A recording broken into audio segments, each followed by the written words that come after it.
तुम्हें शर्म भी नहीं आई? कैसी माँ हो तुम? माँ होते हुए अपनी ही बेटी का गहना चुरा लिया तुमने। जाओ, चुपचाप से सारे गहने निकाल कर लेकर आओ।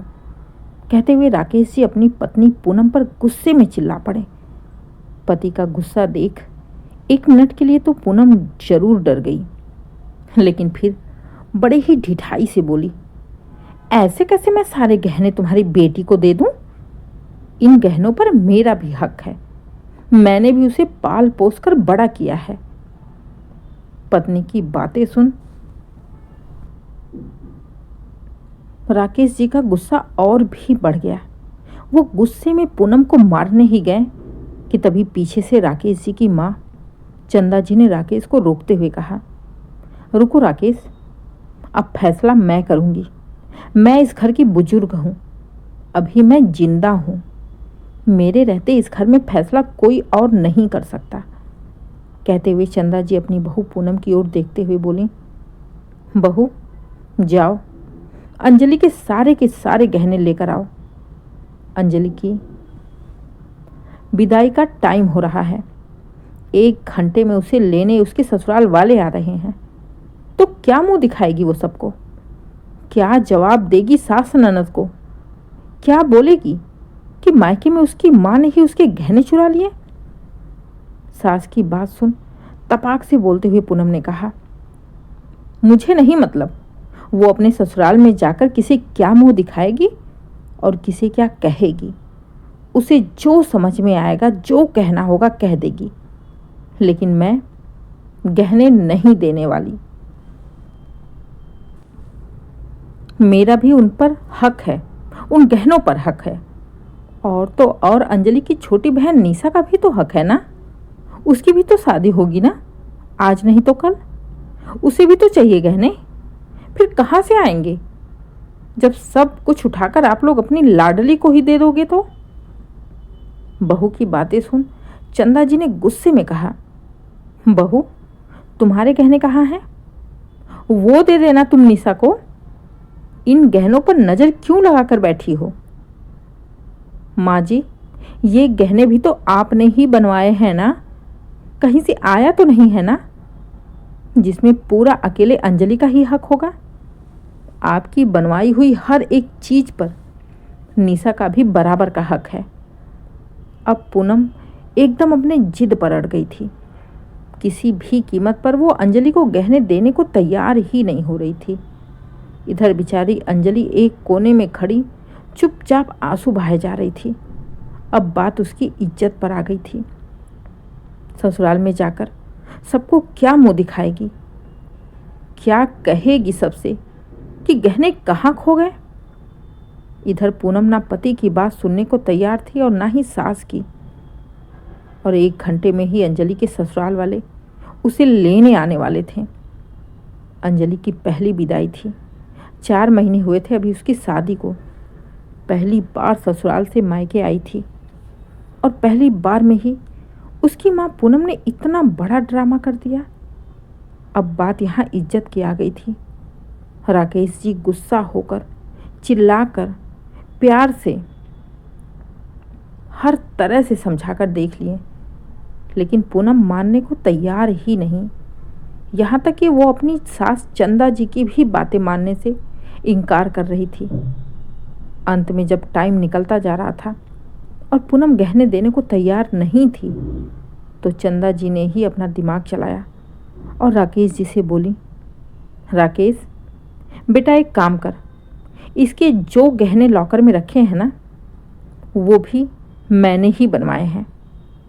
तो ये अपने मायके से तो लेकर आई नहीं है, तो उसमें भी आधा हिस्सा अंजलि का ही होगा ना। एक काम करो, जाओ और लॉकर से इसके सारे गहने निकाल कर ले आओ। अभी के अभी मैं उसमें से आधा आधा बंटवारा कर दूं, और साथ ही साथ वकील को भी बुला दो। इस घर में अपनी पूरी प्रॉपर्टी में, यहाँ तक कि 1 रुपए में भी अंजलि को आधा करके दे देती हूँ, जैसा कि ये चाहती है, जैसा कि ये कह रही है।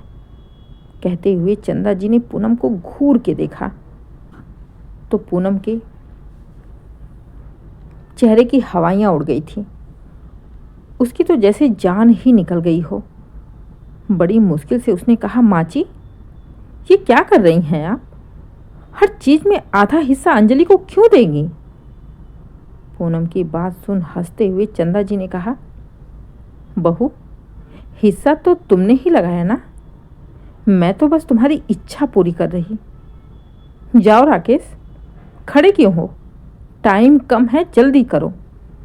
जल्दी से इसके सारे गहने लेकर आओ। जैसे ही राकेश जी जाने लगे, पूनम चिल्ला पड़ी, रुको जी, कहीं जाने की जरूरत नहीं है, और मेरे गहने को तो हाथ भी मत लगाना।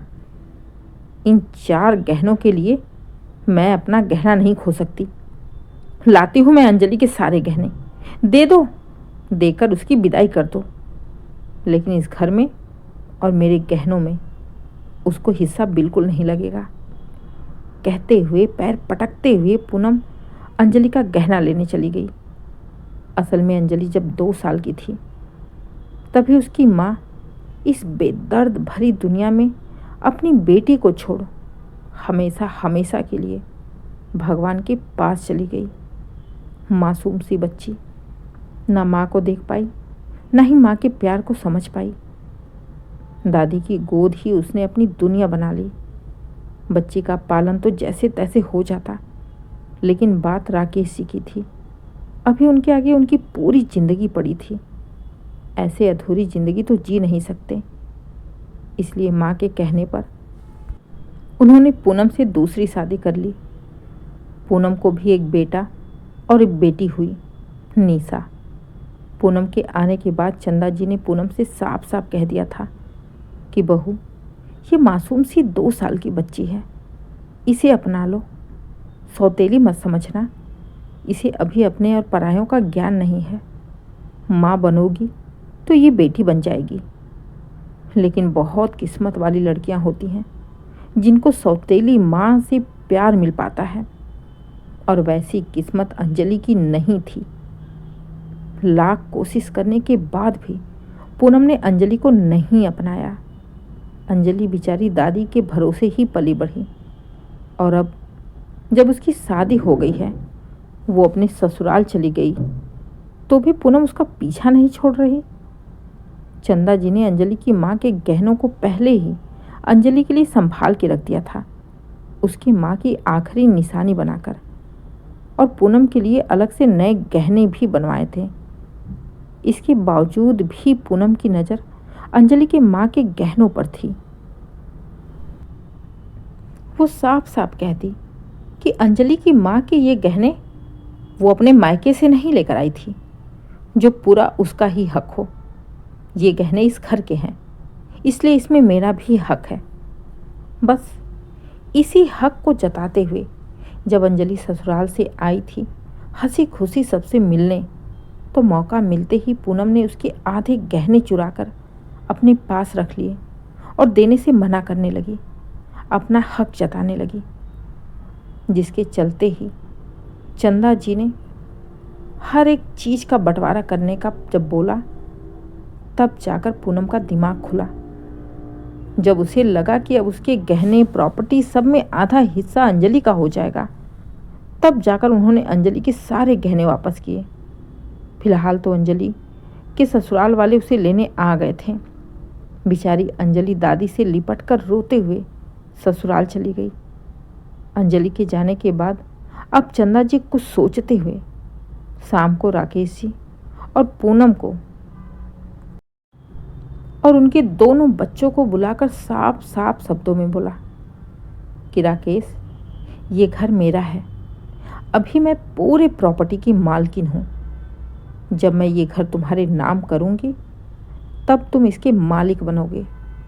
लेकिन पूनम की हरकतों को देखते हुए मेरा इरादा बदल चुका है। मैं चाहती हूँ कि इस घर में कुछ हिस्सा, मेरी प्रॉपर्टी से कुछ हिस्सा अंजलि को भी मिले। इतना सुनते ही तुरंत पूनम बोल उठी, माँ जी, ये क्या कह रही हैं आप? अंजलि की शादी हो गई है, वो अपने ससुराल चली गई, तो मायके में हिस्सा लेने की क्या जरूरत है? अरे टाइम टाइम पर आ जाए वही बड़ी बात है। पूनम की बात सुन कुछ सोचते हुए चंदा जी ने कहा, तो बहू वो टाइम टाइम पर किसके भरोसे आएगी? मैं आज हूं कल नहीं, फिर तो उसका मायका खत्म ही कर दोगी ना तुम तो। इससे अच्छा है कि मैं उसके नाम कुछ करके जाऊं, ताकि कुछ तो हक रहेगा ना उसका यहाँ। अब तो पूनम की बोली ही नहीं निकल रही थी, तो चंदा जी ने साफ साफ शब्दों में कहा, बहू अगर तुम चाहती हो कि मैं इस घर का बंटवारा ना करूं, तो मेरी भी एक शर्त है। जैसे जैसे तुम अपनी बेटी निशा को करोगी, वैसे वैसे ही तुम्हें अंजलि के लिए करना पड़ेगा।